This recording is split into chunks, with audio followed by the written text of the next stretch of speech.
Hello, and welcome to Broadcasting Scotland. It's Sunday the 8th of May. I'm Andrew Wilson, and this is the Full Scottish. This afternoon we have an update for you from Ukraine on day 74 of Russia's illegal war of aggression. Then I'll introduce our two guests, and then together we will look at the headlines from Scotland and around the world over the past week. All women, children and elderly people have been evacuated from Mariupol's besieged steel plant, Ukraine's Deputy Prime Minister has said. Irina Vereshchuk said the current state of the humanitarian operation in the Avastal plant had been completed. Several missiles hit the southern Ukrainian port city of Odessa, the regional administration spokesperson Serhiy Bratchuk said. The strikes hit the city after targets in the surrounding Odessa region had been hit by 4 missiles earlier in the day. 2 Russian missiles hit locations near the Russian border in Ukraine's northern Sumy region. A border guard was wounded by the strikes on the Kochin municipality. The Ukrainian government has said it destroyed another Russian ship. The Ministry of Defence claimed that a Ukrainian Bayraktar TB2 drone had hit the landing craft of the Serna project, tweeting, "The traditional parade of the Russian Black Sea Fleet on May the 9th this year will be held near Snake Island, at the bottom of the sea." The conflict in Ukraine is taking a heavy toll on some of Russia's most capable units, the UK's Ministry of Defence said in its latest intelligence report. At least one T-90M, their Russia's most advanced tank, had been destroyed in fighting. The report said it will take considerable time and expense for Russia to reconstitute its armed forces following this conflict. The United Nations Security Council has issued its first statement on the war in Ukraine, but withheld from using the words war, conflict, or invasion. The statement instead expresses deep concern regarding the maintenance of peace and security of Ukraine, and voiced strong support for the Secretary-General Antonio Guterres in seeking a peaceful solution to the dispute. The World Health Organization indicated it is gathering evidence for potential war crimes committed by Russia. The WHO Emergencies Director Mike Ryan said the agency has already documented 200 attacks on hospitals and clinics in Ukraine which could violate international law. Nearly 4 million Russians left the country in the first 3 months of this year, according to official statistics published by Russia's Federal Security Service show. Arrivals to former Soviet countries saw a significant spike after Russia's invasion of Ukraine on 24 February. The UK has pledged to provide £1.3 billion in military support and aid to Ukraine. The latest US military aid package to Ukraine, announced by President Joe Biden on Friday, is worth $150 million, the Secretary of State Antony Blinken confirmed. The latest tranche of assistance includes 25,000 further 155mm artillery rounds, as well as counter-artillery radars, jamming equipment, field equipment and spare parts. It brings Washington's military assistance to Kyiv since the Russian invasion began to around $3.8 billion. The G7 leaders will hold a video call on Sunday with the Ukrainian President Volodymyr Zelensky in a show of unity on the day before Russia marks its annual Victory Day holiday. The talks will focus on the latest developments in Russia's invasion of Ukraine, efforts to bolster the country, and ways to demonstrate continued G7 unity. Now, we are lucky enough to be joined this afternoon by 2 fantastic, albeit I'm also sure exhausted, guests. Councillor Roza Salih is now an SNP councillor elected in Greater Pollok in Glasgow. She is, of course, known for founding the Glasgow Girls, who campaign against the deportation by the Home Office of refugees and asylum seekers who are seeking and trying to make their homes in Scotland. She styles herself as a Kurd by birth and a Scot by choice. Welcome back to the Full Scottish, Roza. Good afternoon. How are you? I'm great, thank you. Thanks for having me. It's a pleasure, Roza. Thank you for joining us on the Full Scottish today. Also joining us today is Councillor Dan Hutchison. Dan is a Green councillor, having been elected in Govan on Thursday. Dan, good afternoon. How are you keeping? Afternoon. I think I've had a little bit of sleep now, so feeling a little bit better. Thanks. Well, I'm sure that'll help, and it's great to see you, and thank you for joining us on the Full Scottish on Broadcasting Scotland this afternoon, Dan. Our first story this afternoon, unsurprisingly, in any event, but with two such great guests as well, is that we'll have a look at the results from the Scottish local elections on Thursday, and in particular we'll concentrate on the results from Glasgow, because we have two newly elected Glasgow councillors with us. I think we have a graphic of the results from the Glasgow Council election. Here we go. We can see here that as a result of the polling on Thursday, the voting on Thursday, and the operation of the single transferable vote proportional representation system, the council is now comprising of 37 SNP councillors. That's down 2. There are 35 Labour councillors. They are up 5. The Greens have 10 councillors. They are up 3. And the Tories are down 6 councillors, now on 2. And so looking at the way in which the makeup of the council has shifted, and the results of the voting on Thursday, firstly, Roza, I'll come to you. What's your takeaway from the results on Thursday with regard to Glasgow City Council, perhaps now that you've had maybe a couple of hours sleep? Yeah, thank you. We've achieved 37 seats, which is the majority of seats in Glasgow. So our party could initially have an administration. However, I think it's best to have a majority, which is the majority is 45. So it's likely that we will be going into coalition probably with the Greens because they are the indie party. So I think the result has been very good for us and for Glasgow. I'm just really excited, and I really like to go and work as quick as possible. That's great. Thanks, Roza. And Dan, following on from Roza's point there, how do you think, or how do you hope control of the council is going to be managed? Do you think that there's a prospect of an SNP Green coalition, and does that mean that the Butte House Agreement, which manages relations between the parties at Holyrood, is the Butte House Agreement proving to be contagious?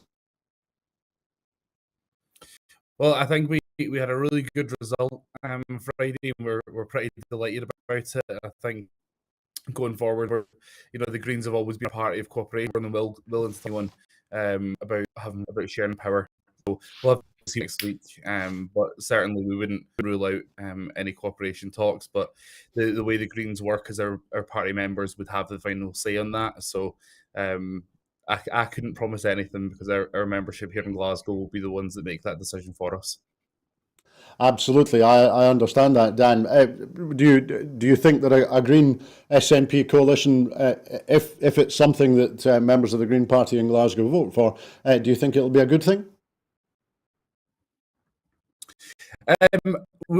I think there's a lot of new blood in the council, but Glasgow needs a transformational politics now. And I think we'll have to see what Labour and the SNP bring to the table before we agree any sort of coalition. Absolutely. Thanks, Dan. I should apologise. Dan's connection to the internet is a little bit flaky this afternoon, so if we lose him, we will persist and persevere and seek to reconnect so we can hear everything that Dan has to say. Roza, coming back to you, as a newly elected councillor and a representative for Greater Pollock, what is going to be your priority as a new councillor? I am a new councillor, so there's a lot of things that I like to do because I am a new councillor. I don't know exactly where the committees I would be put in. As I said, we have to have that discussion with the SNP team. We've just been elected on Friday, so it's kind of new, and my phone has been buzzing since Friday. So I think there's a few things that I'm very interested in. I think the transport system is something that I like to work with many other colleagues in the chamber for the greater of the people of Glasgow, really try to move us to the future and how we can improve people's life and encourage more people to use the public transport. Thanks, Rosa. Dan, I'll ask the same question to you. As a newly elected councillor, what do you think will be your priority in terms of representing the people of Govan? Absolutely. I think, well, obviously we've thousands and thousands of funds, and what comes up time again is the streets, the fly tipping, and the havoc that gets caused when football's on, of stadium, the ward, and parking, the food vans, everything. A lot of people have had a lot of issues with that over the years. Mm-hmm. So trying to find some sort of plan with Rangers, ensure that the community that lives around the stadium, like myself, aren't negatively impacting mass influx of people that are coming in. Thanks, Dan. And Rosa, I was asking about priorities as a local representative representing Greater Pollock. Do you think that there are any national issues? Well, I'll ask about the campaign and also about what you're feeling just now. When you were campaigning on the streets of Pollock, were there any national issues that were coming up when you were talking to voters? I mean, every ward has its own kind of issues, as Dan has mentioned, and that's something in Govan because there's Ibrox Stadium there, so will be a lot of football fans going there. Every ward has its own issues, particularly, so the councillor for each area would know exactly what are the issues and how you can tackle that. I mean, the main issues has come up in Greater Pollock is a cycle lane that has actually, has taken a block of kind of roads for the car use. There is a lot of other issues as well that has been discussed, but I think overall, we have to consult with the constituents and see how we can, make at the end, we are there to represent the residents of that area, and we try to make everybody happy and live a great life. So that is my job, and no matter how people have voted, I am listening to every people I have spoken to at the doors, and I will try to resolve the issues and also invest in the ward that I am standing as a councillor. Absolutely, thank you, Rosa. I was wondering about when I asked the question. I had two national issues, potential national, or two things that we've been told are national issues in my mind when I asked you. So I absolutely understand the point about local priorities and the priorities that voters in Greater Pollock have been talking to you about. We've been hearing over the last 2 or 3 days since the results of the voting became clear. We've been hearing from some quarters that the collapse in the Conservative vote is as a result of Partygate. When you were on the pavements of Greater Pollock before the election, did anybody mention Partygate to you? I mean, the Tories' vote has gone down. That is a good news for everybody in Scotland and throughout the country, in Wales and so on. I think people have seen the true colours of the Boris and the Tories, and they just really want good politics. And that's why I have been talking to residents, and people want good people to lead this country, and that's how the vote result shows. I'm really pleased that the Greens have also gained seats, and I'm very pleased that our SNP have done well, and the Tories vote has gone down. And I think that's, to go forward, that's what we have to do in Scotland. Thank you, Rosa. Dan, coming to you now. In terms of those questions, we've been speaking about the local issues, which absolutely, as you would expect, are the priorities in a local election, and people are voting in order to see things happen in their local wards and in their city. What do you think? Were there any of the things that we've been told are national issues? Did they arise were they coming up with in the minds and mouths of voters when you were campaigning? Was anyone talking about Partygate, or was anyone talking about the cost of living crisis?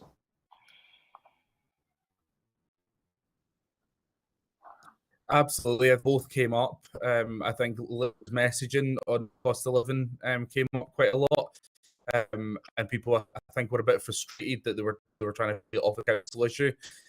Obviously, council will do what they can to help, but at the end of the day, it comes down to government decisions. That certainly came up, and I know as probably some people, as a socialist party, we got some votes from ex-Tories because I just fed corruption and Scottish Tories, and you can see that in the absolute collapse of their vote in Glasgow.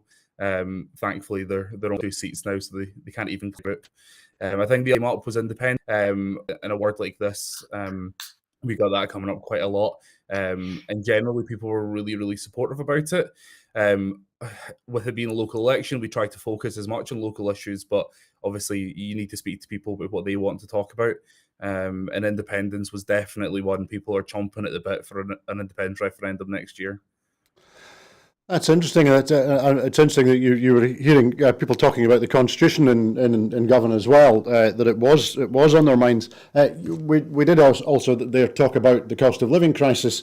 In what areas do you think that the council could or should begin to do things or do more things to help voters and others in Glasgow who are struggling already with the Tory-made cost of living crisis? Absolutely. I think a key manifesto pledge for us was the fight towards fair, free public transport. Obviously, that will help trying to get to work, get around the city, but also increase autonomy within the city itself. Plus, obviously got the added benefit of people not out on overpriced transport. And if we can bring the bus back into public ownership in Glasgow, that would certainly help along the way towards that. In the last session, we also fought for a trial for universal basic income. Obviously, with the pandemic, that kind of took a bit of a back burner, but hopefully we can bring that back to the fore. If we're able to give people a basic amount of money to get them through the weeks and months, obviously with the rising costs, it should be able to alleviate the kind of levels of poverty that we see within the city.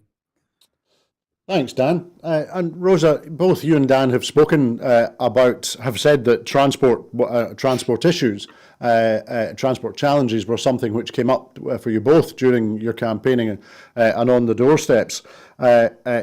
Certainly, I think it's Luxembourg now where all public transport is free for all citizens to use. The SNP, of course, has expanded introduced free travel for older citizens and has now introduced and expanded free travel for younger citizens.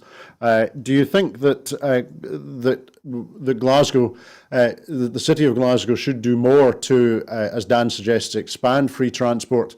And perhaps I'm thinking also that, of course, the SNP has ended the private operation of ScotRail.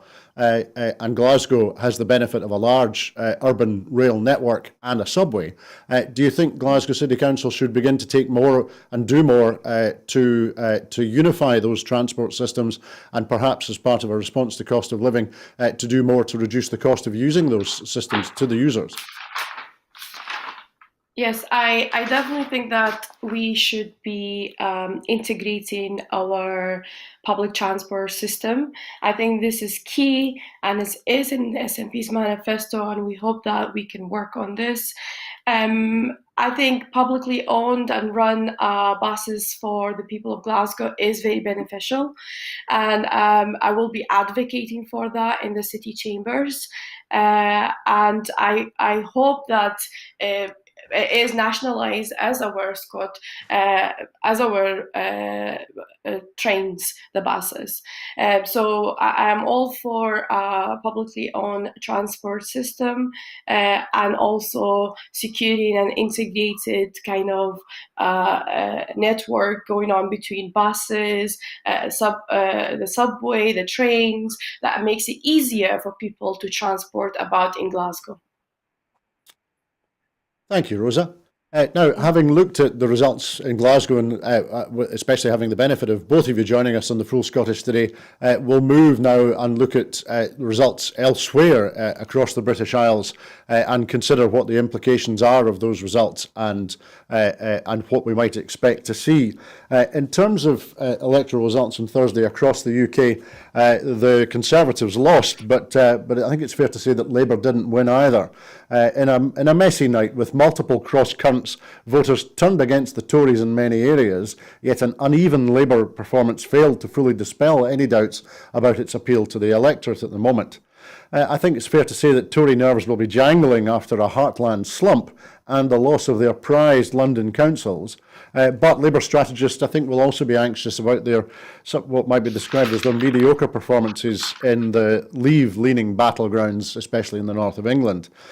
It was maybe the Lib Dems who had the happiest night across the British Isles, posting hundreds of gains, while the Greens also made major gains as voters sought alternatives to an unpopular government and an unconvincing official opposition. A heartland slump and hundreds of seats losses will put new pressure on Boris Johnson, but Keir Starmer may also face criticism after failing to deliver a knockout blow in a mid-term election. This was, however, on any measure, a bad night for the Conservatives. Their slumping in the polls was matched at the ballot box, with nearly 350 English council seats lost, and that's almost a quarter of the total number of seats the party had at the beginning. And certainly I know that in Edinburgh, the Conservatives now have the lowest number of councillors they've had on Edinburgh City Council since 1974. But the Liberal Democrats won a huge haul of more than 200 net seat gains, beating all expectations as disgruntled voters in Tory heartlands transferred their vote to the Lib Dems, and they saw Greens in Scotland and in Wales too. With Rosa and with Dan, in terms of the wider electoral results across the UK, Dan, I'll come to you first. What's your takeaway from the results that we've seen in elections in England, in Wales, and we'll talk about them in more detail in Northern Ireland? Yeah, I think for the Greens it was a pretty good night across Britain. Not necessarily Northern Ireland, but like you said, we'll come to that later. Yeah, I think in Wales, obviously we went from Councillor to 8 sister party, which is really, really exciting. And we've obviously been seats in new councils taken. We've got the first councillors in new councils like Newham, that took Stratford Olympic Park, which is a Labour monopoly that's been there for decades. So I think people are really starting to hear the Green message now in communities that hadn't previously been able to get someone in, and they're definitely starting to do it now. So it's a good night for Greens, and certainly it makes us much happier when the Tories lose a lot of seats, which I think the country's finally united on the Tories. So yeah, very pleased about the results from our end. And that's a good point that you make, Dan. The Greens have seen advances across the country, and I saw advances in Scotland now with 34 council seats increasing the total by 15. Do you think that the issues that underpin that increase in the vote for Green councillors are the issues the same across all of Wales, England, Scotland, and Northern Ireland, or are there regional or national differences in each of the nations in Northern Ireland? Yeah, I think there's definitely differences, but I think that's one of the things about Greens is that we are a party of localism. Obviously, the parties in the kind of UK as it is at the moment, and obviously on national levels within those parties there's different issues, but locally, like the issues here in Govan are going to be much different to they are in Oban, and it is in East Kilbride and Orkney and Shetland and in the Highlands. And I think that's what Greens are really good at, is actually speaking to people and being part of the community, being already integrated and knowing what people care about locally, and advocating for that. And I think that's one of the kind of highlights for us, is that we're to recognise that. Thanks, Dan. And Rosa, coming to you now, the Tories have tried to shrug off their losses on Thursday as being a usual mid-term slump, but I think there are signs that the voting was an indication of a structural rather than a cyclical problem.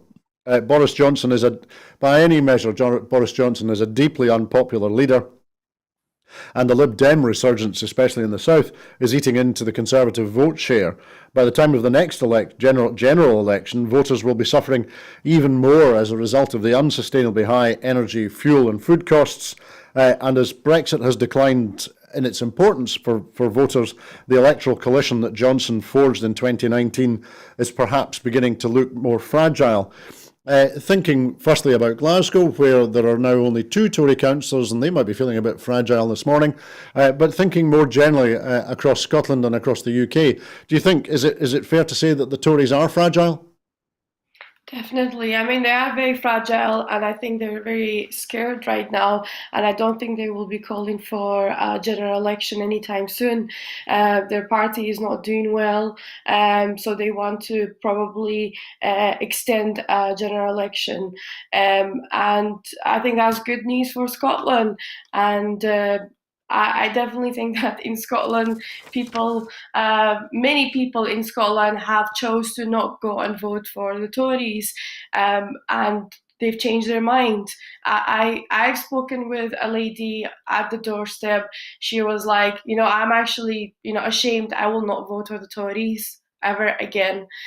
So these kind of things you hear, and they've convinced them, or used to speak to them genuinely and talking about your own party, of course, my party, SNP, you convince them to vote for your party. And I think that's how in Scotland, SNP is a genuine party, and we have great candidates who have been elected as councillors now, who's just trying to really make a difference in Scotland. And Scotland is a country, and we want our own independence and our own rights. And that's something that we should be asking for, and it's our right to claim it. Thanks, Rosa. And one other party, now it's not a party that's represented at all on Glasgow City Council, but another party that across the British Isles made progress on Thursday is, of course, the Lib Dems. After 5 years as the junior partner, as the punch bag, as the fag of their coalition with the Tory party, and then 4 years being what some people describe as the tribunes of Remain, although of course they've now abandoned that position as well. The Lib Dems seem to be recovering their traditional role as the catch-all party of protest when people won't vote for anybody else. They beat the Conservatives up and down the country, from David Cameron's backyard in West Oxfordshire up to Tim Farron's part of the world in Westmoreland and in Cumbria. But it may be the case that the Lib Dems face competition for protest votes if they are the protest party, and I'm not sure that they are. But on that presumption that they are, of course, they face competition for protest votes in especially in graduate heavy places. In the south, and in Scotland, they've faced challenges from the Greens. Do you think that the Lib Dems is this the beginning of a resurgence for the Lib Dems, or are they just going through a motion of rising and falling at the low end of voter appeal? I think how the Lib Dems have done well in England. I think they see them as kind of an option to the other parties. And I think that's why they've done so well. And some of, as I said, maybe Tory voters have moved on to the Liberals, and I think that's what's they've done so well in the South. So I think they're having that kind of surgence going on in England. And I think they are taking Tory votes. I think that's definitely what's happening down there. Thank you, Rosa. Now, we're having looked at the local election results across the UK. it's certainly important that we focus now on the results in Northern Ireland. The tabulation and the voting system in Northern Ireland is slightly different, and as a result of that, the outcome from the election on Thursday has only become apparent over the weekend. We now know that Sinn Féin is the largest single party with 27 seats in the Stormont Assembly. That's no change for Sinn Féin. The DUP are now on 25. They're down 3. The Alliance Party have increased their number of seats in Stormont by 9, and so we're on 17. The UUP are down 1 on 9, and the SDLP have reduced their number by 4. They now have 8. And there are 8 other and independent members of the Stormont Assembly. Sinn Féin has become the biggest party in the Northern Ireland Assembly for the first time, reaching 27 seats in the election and pushing the DUP, the Unionists, into second place. Michelle O'Neill, the Sinn Féin leader in Northern Ireland, is now set to become the country's first ever nationalist First Minister. And the Northern Ireland Secretary, Brandon Lewis, has said that he encourages the parties to form an executive as soon as possible. You'll appreciate that the operation of the Stormont Assembly in Northern Ireland requires the parties to cooperate and to collaborate in establishing that assembly and in meeting. The Taoiseach, Michael Martin, has said that it is incumbent on all political parties to form the executive in Northern Ireland when he reacted to the results in the Northern Ireland Assembly election. He went on, "I would like to congratulate all of the successful candidates on their election. It is now incumbent on all political parties and elected representatives to deliver on their mandate through the nomination of a First and Deputy First Minister and the formation of a new executive to serve the interests of all the people of Northern Ireland." Brandon Lewis, the Northern Ireland Secretary from Westminster, also said, "As a co-guarantor of the Good Friday Agreement, the government will continue to work in partnership with the British government and engage with the leaders of all political parties in Northern Ireland to seek and support the effective operation of all of the political institutions in Northern Ireland." Roza, I'll come to you first. The Sinn Féin didn't increase its number of representatives in the Northern Ireland Assembly. However, it did hold together. Whereas it's clear that we've seen support for the DUP and the SDLP reduce significantly, meaning that for the first time a nationalist party is the largest party in the Northern Ireland Assembly. Do you think that the results of this latest election in Northern Ireland do they give an indication of a trend, of a direction of travel, or is this a blip? So let's just recap a bit, because Sinn Féin has become the first nationalist party to win the most seats in Northern Ireland. I think this is a great win, and as you mentioned, Michelle, I think she's going to be great to lead and help and support the country, and work with the DUP. I mean, it is it's a step forward in Northern Ireland, and I was very pleased to hear the news while I was waiting for my own results. So yeah, sorry, I think that's my kind of view on it. Well, and also in connection with the result in Northern Ireland, in terms of the nationalist vote holding together, holding firm, whereas the unionist vote crumbled and collapsed. Gone down. Yeah, it has gone down. Crumbled and collapsed, but also it spread out, and so it's become broken up amongst a number of different unionist parties. Do you think that are there any lessons in that process for politics in Scotland? Not with regard to religion, but with regard to the nationalist and unionist competition for votes. I think, yeah, we have to, of course, we always need to learn from everywhere, not just in Northern Ireland, but around the world, to convince people to come to our sides.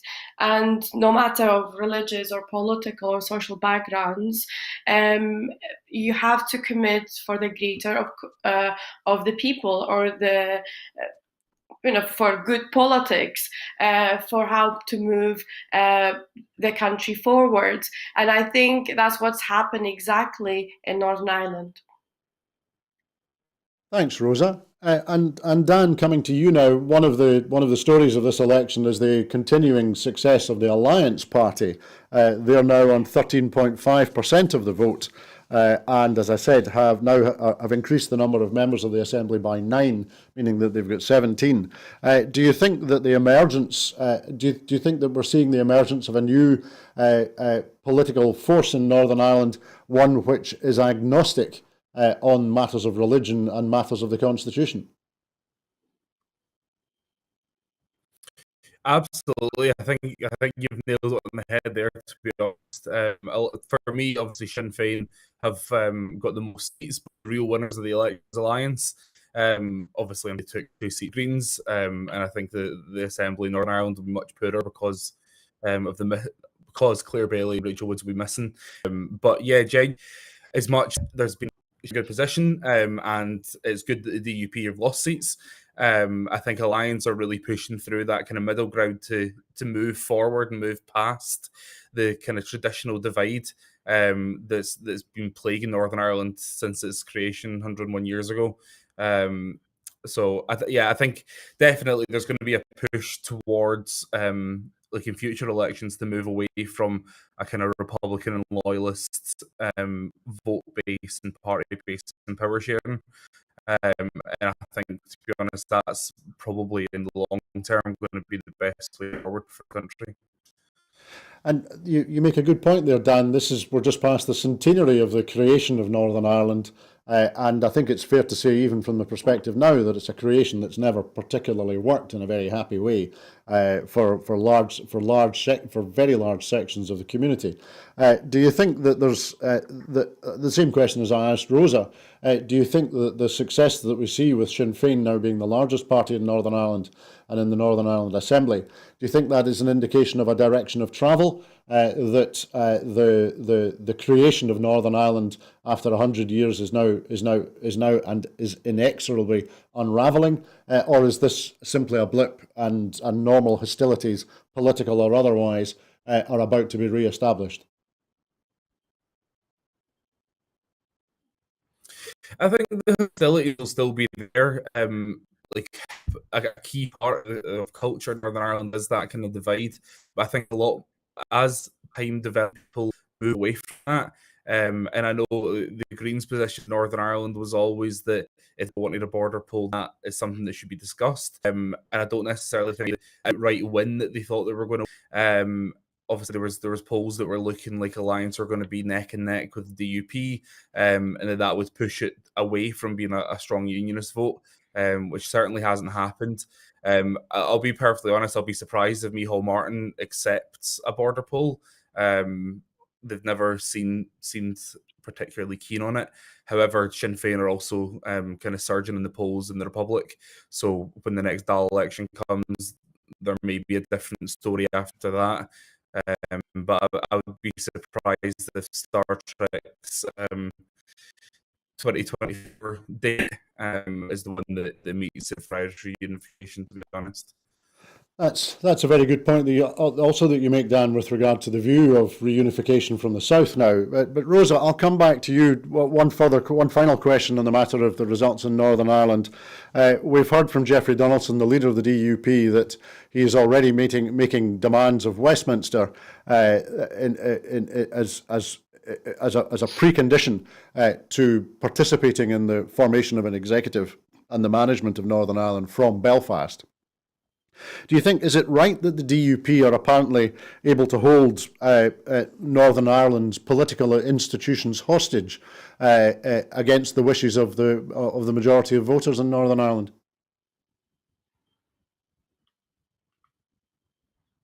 So I didn't get that. Sorry, Rosa, can you hear me? Yes.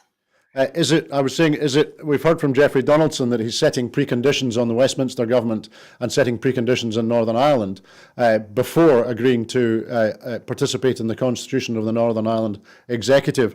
Do you think, is it right that the DUP can hold Northern Irish political institutions hostage against the wishes of the voters? No. The answer is no.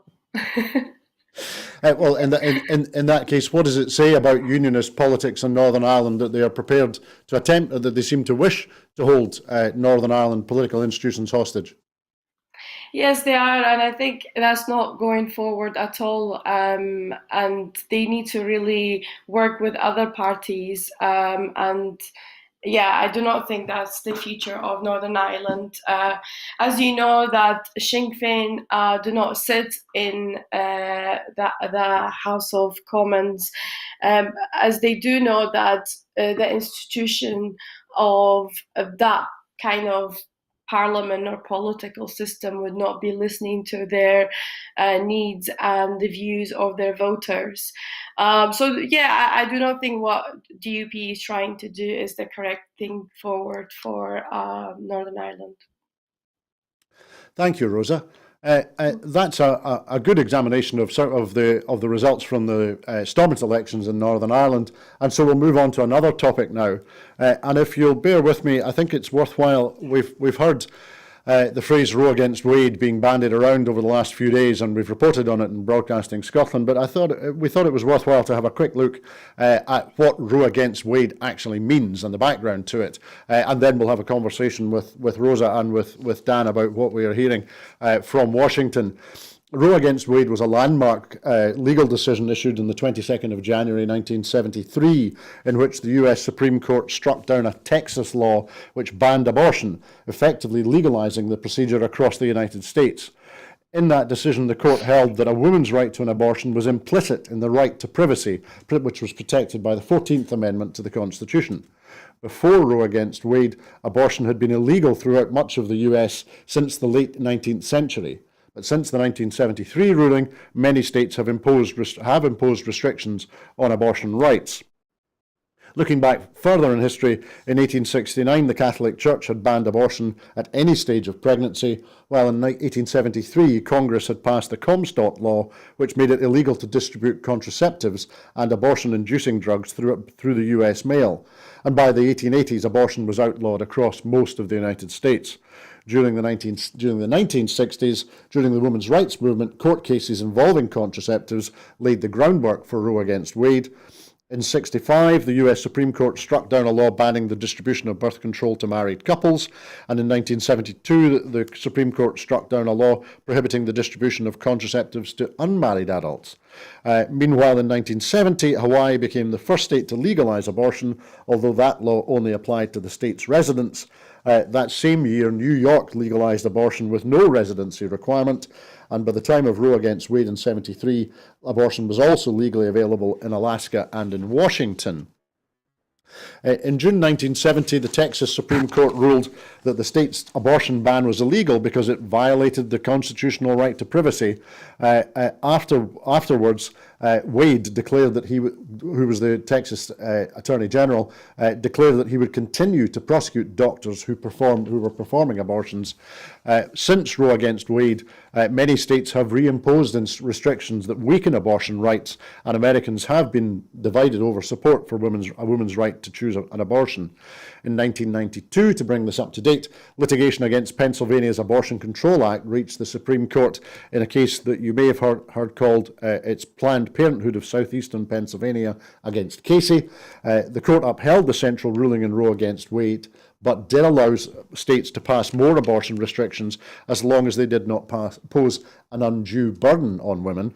And then in May 2022, the nation's highest court agreed to hear Dobbs against Jackson's Women's Health Organization regarding the constitutionality of a Mississippi law banning most abortions after 15 weeks of pregnancy. This case presents a direct challenge to Roe against Wade, and as we now know, in an unprecedented move, a draft opinion of the court has been leaked by someone working in the Supreme Court, and that was published earlier last week, and it became apparent that a number of the justices are in favour of overturning Roe against Wade, and as a result, increasing the probability that abortion rights and a woman's right to choose will be limited on a state-by-state basis across the United States of America. So, Roza, first of all, thank you for indulging me in that very quick historical and legal canter through the background to Roe against Wade. In terms of where we seem to be in the United States at the moment, with it appears the likelihood of the Supreme Court overturning Roe against Wade, where do you think women's rights stand in the US, and do you think that any change in the US will have an impact in the UK? Yeah, first of all, can I just say that I am really sad to hear what's going on in America. And I have been a long campaigner for abortion rights, and I've been an advocate for abortion rights, and seeing this is just really as going backward in our politics. It is a woman's choice and is a woman's body to choose if they're going to have an abortion or they will not. And that is a decision for that woman to decide. Nobody else can make that decision for them. And I think I feel very strongly about that. And what's happening right now at the Supreme Court, which has voted to overturn the abortion rights, it is a draft. As far as I'm aware, it's a draft so far. I mean, it's not been kind of become a law. So it's very worrying for this, if this is going to go ahead, and it will impact many women lives, destroying women's lives, to be honest. I am very strongly, I have strong opinions about this. And as a woman, I do not want anyone to make decisions for me about my body. Absolutely, Roza. Thank you. And thinking again about women's rights, and in the context both of what we're seeing in Washington and elsewhere, are we about to see women's rights under attack in the US in the same ways, perhaps, as a woman's right to choose what she wears is under attack and is being restricted in Afghanistan this week? Definitely. I mean, you see how women have been treated in Afghanistan and throughout the world. Like, you see women are not equal to men or accepted as equal to men. Is really shocking, and I do not see how that kind of mindset to accept women should not do this, where kind of forced to do things. I don't think that's correct for a woman. I don't think that decisions like that should be made, forcing a woman to do something that she does not wish to do so.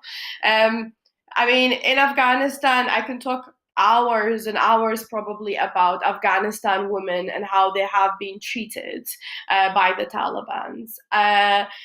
But unfortunately, we do not have the time. But they are not equal. They're not accepted equally to men, and they would not have the right as a person. Myself, they would not have these rights that I have in this country. And why should that be? Why another woman? Of course, it's across another region, but why women should be treated that way? Absolutely, Roza. Thank you. And Dan, Joe Biden, since the draft opinion of the court was leaked earlier last week, Joe Biden has warned of new attacks on civil rights as the Supreme Court prepares to strike down the right of abortion. He told reporters at the White House that LGBTQ plus children could be the next targets of the Trump-dominated Republican Party. He called this MAGA crowd, and the most extreme political organization in recent American history. What happens, the President asked, if a state changes the law saying that children who are LGBTQ+ can't be in classrooms with other children? Is that legit under the way the decision is written? And so, thinking about the issues, the wider issues that the President is flagging there, Dan, is something as serious as a woman's right to control her own body, is it going? Are we finding that it is now the latest front, or the latest conflict in the culture wars which the Republican Party and right-wing politicians are determined to pursue across the US and perhaps in the UK as well?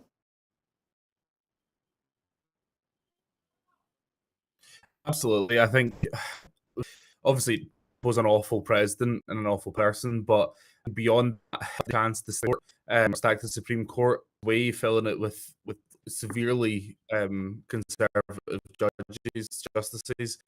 I think the kind of lines that evangelicals have taken for years in America on things like abortion rights and same-sex marriage and LGBTQI kids is definitely the new war battleground for them. The same ways that it would be segregation on racial lines.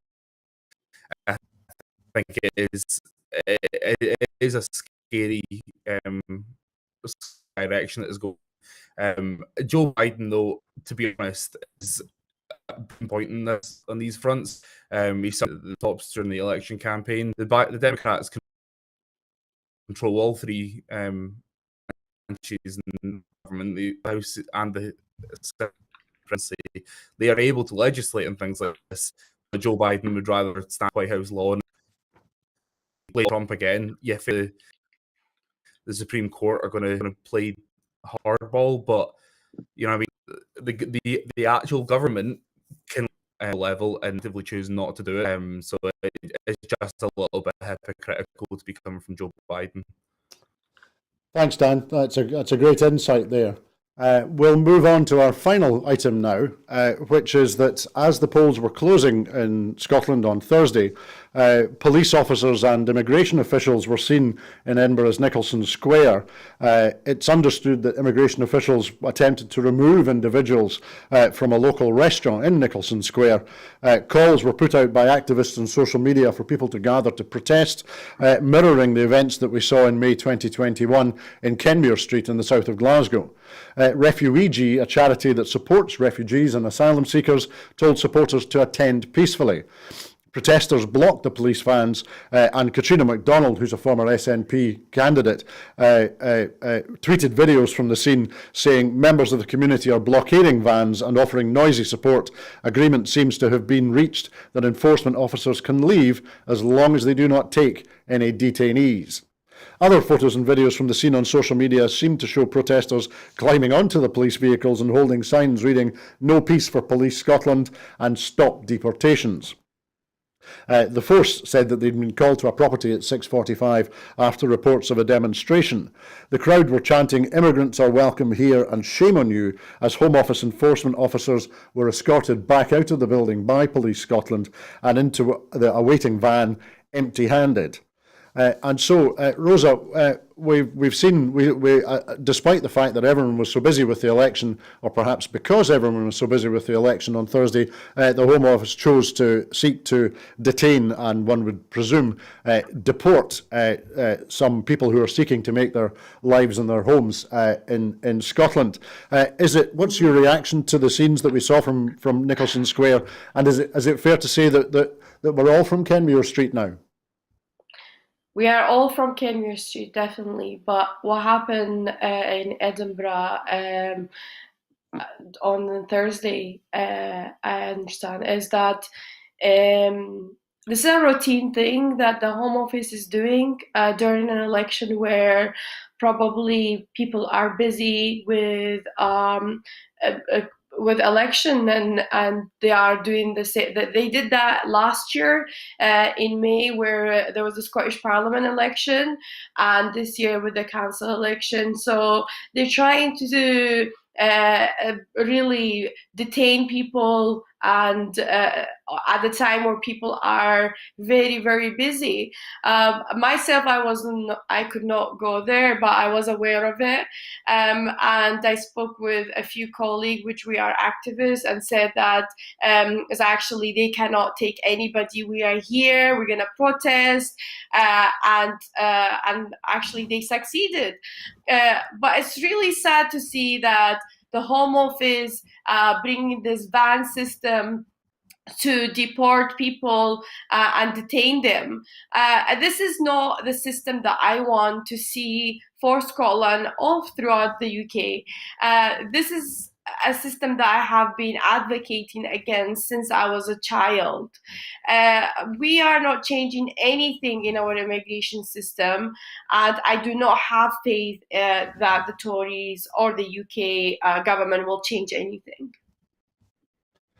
Thanks, Rosa. And Dan, with now we've seen the events in Kenmure Street and Glasgow, and now Nicholson Square in Edinburgh. Do you think there's any prospect that at some point the Home Office and Priti Patel are going to get the message that the people of Scotland simply will not stand for the forced deportation of people who are seeking to make their lives in Scotland? I don't think they will get a message, to be honest. I think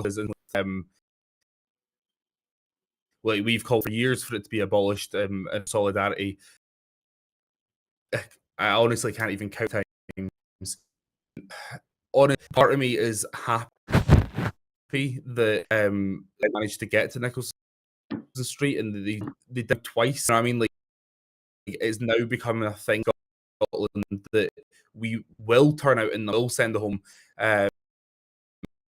Like Brand Street's in my ward, and the amount just casually for a walk, and there's another protest outside. Long way to go. The Home Office understanding that we will not stand for it anymore. It's not happening, and frankly, we don't want them here. Obviously, the government have called for immigration to be devolved, unlikely, but I think after independence, that will be a much better situation, because, you know, as you've seen in Kenmure Street and Nicholson Street, people in Scotland, people to move here. They want people to feel welcomed. You know what I mean? Like, we want people to be in this country. We want Scotland to be a country that's nice, that's happy, that's open, that's welcoming. And that, for me, is the main divergence at the moment between the UK and Scotland. That the Tory government clearly don't like foreigners, as they put it.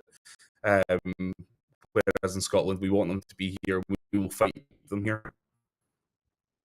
Yes, so much of the messaging from the government seems to be about, and from Unionist Party seems to be about what they're against, not what they're for. Rosa, one final question for you before we run out of time completely.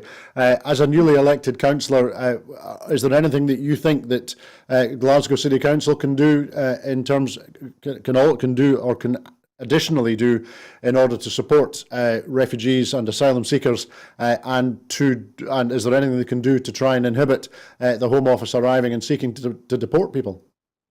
Yes, I think the most important thing is that asylum seekers are supported mentally, or when they are coming here, that they're not alone, that there is someone, like, you mentioned refugee. They are a great organization that supports them when they first arrive here. They have nobody, they have no friends, they have no family. These are really important aspects when you are a refugee. Today you might be a citizen, next day you might be a refugee. You do not know when you will become a refugee. It's out of your control. And I think the Glasgow City Council can do so much. And in Scotland, we are a welcoming country, and we show, I am a refugee, we show that we are a welcoming country. We give opportunities to people. And I am proud to be Scottish, and I would do everything that I can in my power to support refugees as much as I can, and advocate for that. Just one point I like to make is that, yes, the Home Office and the immigration system is broken, and they are trying to really detention detaining people who have escaped a war, a conflict countries is unacceptable, and I do not want my taxpayers' money to be used for detentions and vans scaring asylum seekers, detaining them, and psychologically affecting them for a lifetime. We're talking about a trauma. Many of these people have escape trauma, then we are giving them more trauma. We are not supporting them, and there's no need for that. This is not necessary. We could create a fair system that is based on humanity and respect. We should not have this broken system where we are isolating people. Thank you, Rosa. We're going to run over a little bit, just by a few seconds this afternoon, but I thought it was important that we heard what Rosa had to say on that topic in particular. However, that was our final item this afternoon. In making these programmes for you, Broadcasting Scotland relies on the support of viewers and others who value our independent approach to news, current affairs and culture. We rely completely on your financial support, and so please subscribe or donate to Broadcasting Scotland in order that we can continue to make these programmes for you, and in order that we can make more. You will find the link to do that on the screen now. If you would like to support our work in other ways, please visit our website at www.broadcastingscotland.scot, or search for us on Facebook or follow us on Twitter at @BroadcastScot and send us a message there. I'd like to say many thanks to Rosa and to Dan for joining us on Broadcasting Scotland this afternoon. Thanks, guys. Thank you both. Thank you. Thank you. I hope that you enjoyed a tasty full Scottish today. We will be here again tomorrow evening at 7 p.m. with Scotland at 7, so please join us then. But until then, please keep warm and keep well, and we're all from Kenmure Street now. Bye-bye.